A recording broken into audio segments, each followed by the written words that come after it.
ইন্দোরের বাসিন্দা ২৯ বছর বয়সী রাজা রঘুবংশীর জীবন খুব সুখেই চলছিল। রাজা পেশায় একজন ট্রান্সপোর্ট ব্যবসায়ী ছিল। তার বাবা অশোক রঘুবংশী ব্যবসায় তাকে সাহায্য করতেন, আর রাজার মা উমা রঘুবংশী ছিলেন একজন গৃহবধূ। রাজার আরও ৩ জন ভাই বোন ছিল, শচীন রঘুবংশী এবং বিপিন রঘুবংশী। এই ২ ভাই রাজার সঙ্গে ট্রান্সপোর্ট ব্যবসা সামলাতেন। অন্যদিকে অর্পিত রঘুবংশী এবং একমাত্র বোন সৃষ্টি রঘুবংশী তখনও পড়াশুনো করছিল। সব মিলিয়ে তাদের জীবন খুব সুখেই কাটছিল। ১১ মে ২০২৫ তারিখে রাজার বাবা মা তার বিয়ে ঠিক করেন। বিয়ের মণ্ডপ গাঁদা ফুল দিয়ে সাজানো ছিল, আর হল জুড়ে পাচ্ছিল শেহনাইয়ের সুর। রাজা বিয়ে করছিল ২৪ বছরের সোনামকে। রাজার কাছে এটা ছিল তার জীবনের স্বপ্ন পূরণ। সে সবসময় একটি সংস্কারী মেয়েকে বিয়ে করতে চেয়েছিল, আর সোনাম ঠিক তেমনই একটি মেয়ে বলে মনে হয়েছিল। বিয়েটা খুব ধুমধাম করে হয়েছিল, সবাই খুব খুশি ছিল। বিয়ের রাতে রাজা ভালোবাসা দিয়ে একটি সুগন্ধি মোমবাতি জ্বালায়। সে খুব খুশি ছিল। সে সোনামের দিকে তাকিয়ে বলল, চলো আমাদের নতুন জীবনের শুরু করি। সোনাম তখন আয়নার সামনে বসেছিল।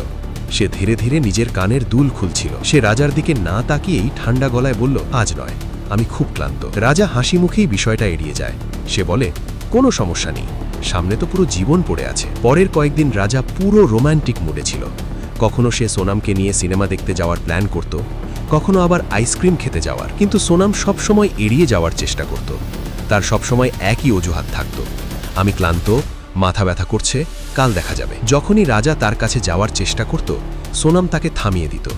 একদিন গভীর রাতে রাজা ছাদে হাঁটতে যায়। সেখানে সে দেখে সোনাম লুকিয়ে কারো সাথে ফোনে কথা বলছে।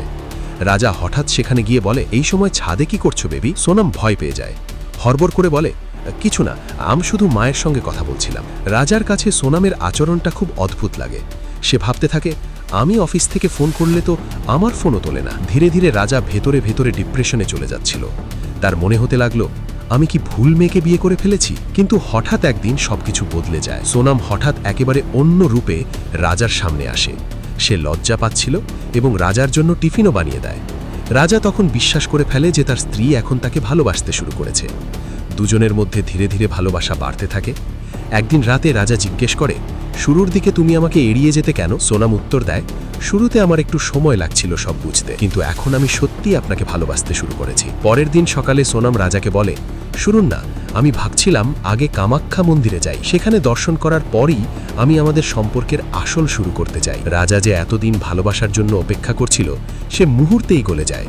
সে খুশি হয়ে বলে, আমি তো আগেই জানতাম আপনি কতটা সংস্কারী। এরপর রাজা বলে, চলো আর নর্থ ইস্টেই আমাদের হানিমুনও করে নেব।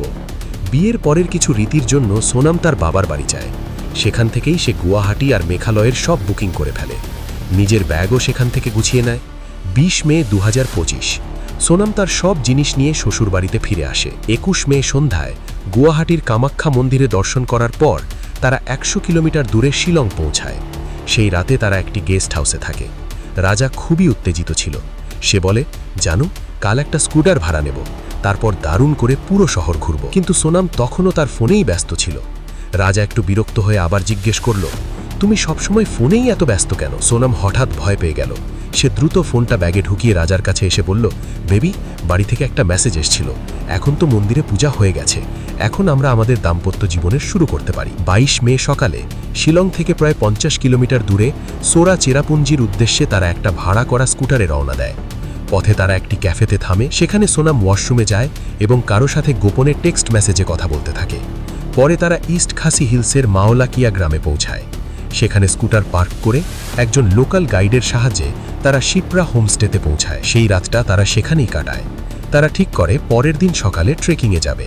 ২৩ মে সকালে সোনাম ট্রেকে যাওয়ার জন্য খুবই উত্তেজিত ছিল। এতটাই উত্তেজিত যে সে সকাল ৫:৩০টায় রাজাকে জাগিয়ে দেয়। সে বলে, ওঠো না, দেরি হয়ে যাবে, তাহলে মজা হবে না। বের হওয়ার এত তাড়াহুড়ো ছিল যে সোনাম নিজের আংটি আর মঙ্গলসূত্র সেই ঘরেই ভুলে রেখে যায়। দুজন হাত ধরে ট্রেকের পথে বেরিয়ে পড়ে, কিন্তু তাদের ঠিক পথ জানা ছিল না। তখন সোনাম সামনে দাঁড়িয়ে থাকা ৩ জন লোকের কাছে সাহায্য চায়। সে জিজ্ঞেস করে, রুট ব্রিজে যাওয়ার রাস্তা কোনটা? তাদের মধ্যে একজন বলে, আমরাও সেদিকেই যাচ্ছি। সোনাম সঙ্গে সঙ্গে বলে, তাহলে আমাদের সঙ্গেই চলুন না। এভাবেই ৩ জন অচেনা মানুষ এই হানিমুন ট্রিপের অংশ হয়ে যায়। পথে হাঁটার সময় সোনামের ফোনে তার শাশুড়ির কল আসে। সে বলে, হ্যালো মাম্মিজি। শাশুড়ি বলেন, আজ তো উপবাস রাখবে না? আমি ফলাহার বানাচ্ছিলাম, তোমার কথা মনে পড়ল। সোনাম উত্তর দেয়, হ্যাঁ, আমি উপবাস রেখেছি। শাশুড়ি বলেন, দুধ, লস্যি বা যা পাও খেয়ে নিও। সোনাম বলে, আগে ওপরে তো পৌঁছাই, জঙ্গলে কি পাবো কে জানে। এরপর শাশুড়ি বলেন, আচ্ছা রাজাকে ফোনটা দাও। সোনাম তখন গ্রুপের পেছনে হাঁটতে থাকে এবং বলে, রাজা সামনে আছে, এখানে সিগন্যালও খুব কম, ওপরে পৌঁছে কল করব। এবং সে ফোন কেটে দেয়। এটাই ছিল রাজা আর বাবা মায়ের সঙ্গে তাদের শেষ কথা। এরপর এই নতুন দম্পতি রহস্যজনকভাবে হঠাৎ করেই নিখোঁজ হয়ে যায়। ইন্দোরের রাজার পরিবার এবং সোনামের পরিবার দুজনকেই বারবার ফোন করতে থাকে, কিন্তু প্রতিবার একই ভয়েস শোনা যায়, the number you are calling is out of network coverage area. সবাই ভয় পেয়ে যায়। তারা ভাবতে থাকে তাদের কি কোনো দুর্ঘটনা হয়েছে, তাদের কি অপহরণ করা হয়েছে, নাকি তাদের হত্যা করা হয়েছে। এরপর রাজা আর সোনামের ভাইরা তৎক্ষণাৎ ফ্লাইটে শিলং পৌঁছে যায়। তারা পুলিশে অভিযোগ দায়ের করে, কিন্তু প্রথমে খুব বেশি সাহায্য পায়নি। তারা নিজেরাই তদন্ত শুরু করে। গুগল ম্যাপ আর ছবি দেখে তারা লোকেশন খুঁজতে থাকে। তারা সেই ব্যক্তিকে খুঁজে পায় যে তাদের স্কুটি ভাড়া দিয়েছিল। এদিকে এক গ্রাম প্রধান পুলিশকে খবর দেয়, একটা স্কুটি কয়েকদিন ধরে ক্যাফের সামনে পড়ে আছে। এরপর পুলিশ তদন্ত শুরু করে। 26শে মে থেকে পুলিশ গ্রামবাসীদের নিয়ে জঙ্গল আর ঝর্ণার আশপাশে খোঁজ শুরু করে, কিন্তু 4 দিনেও কিচ্ছু পাওয়া যায়নি। 10 দিন কেটে যায়। এরপর 2রা জুন একটা ড্রোন ক্যামেরায় ঝর্ণার নিচে একটি গভীর খাদে একটা লাশ দেখা যায়। সন্ধে 4টের দিকে লাশটি উদ্ধার করা হয়। লাশটি খুব পচে গিয়েছিল, কিন্তু ডান হাতে থাকা একটি বিশেষ ট্যাটু দেখে পরিবার বুঝতে পারে এটা রাজার লাশ। রাজার মা তখন জোরে কেঁদে ওঠেন। পোস্টমর্টেম রিপোর্টে একটি ভয়ঙ্কর সত্য সামনে আসে, রাজা দুর্ঘটনায় মারা যায়নি। তার মাথায় সামনে আর পেছন থেকে ভারী আঘাত করা হয়েছিল, অর্থাৎ এটা ছিল একটি পরিকল্পিত হত্যা। তদন্তে সোনামের কল রেকর্ড বের করা হয়। সেখানে বারবার একটা নাম সামনে আসে, সঞ্জয় বর্মা। হানিমুনে থাকলেও সোনাম এই রহস্যময় লোকটির সঙ্গে বহুবার কথা বলেছিল। 7ই জুন একজন ট্যুর গাইড পুলিশকে জানায় সে রাজা আর সোনামকে দেখেছিল। সোনাম 3 জন লোকের সঙ্গে হাঁটছিল। এতে পুলিশের সন্দেহ বাড়ে। এরপর হঠাৎ সোনাম নতুন ফোনে সিম ঢুকিয়ে কিছুক্ষণের জন্য ডেটা অন করে। পুলিশ সঙ্গে সঙ্গে লোকেশন ট্রেস করে, আর সেই লোকেশন ছিল ইন্দোর।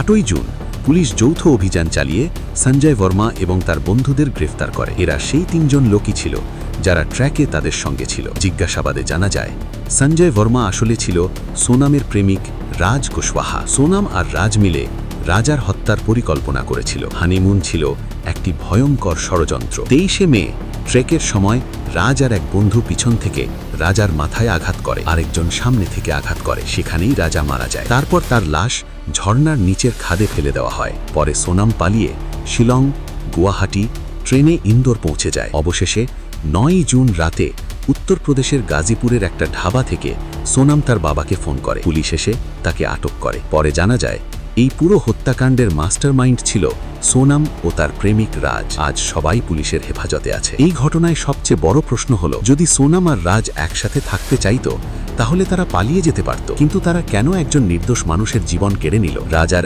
একটাই ভুল ছিল, সে তার স্ত্রীকে সত্যিকারের ভালোবাসত। বন্ধুরা, ভালোবাসা, বিশ্বাসঘাতকতা এবং সমাজের চাপের এই ভয়ঙ্কর গল্প সম্পর্কে আপনার মত কি? কমেন্টে অবশ্যই জানান। যদি এই তদন্তমূলক গল্পটি ভালো লেগে থাকে তাহলে ভিডিওটি লাইক করুন এবং এমন আরও ক্রাইম ডকুমেন্টারি দেখতে আমাদের চ্যানেল সাবস্ক্রাইব করতে ভুলবেন না।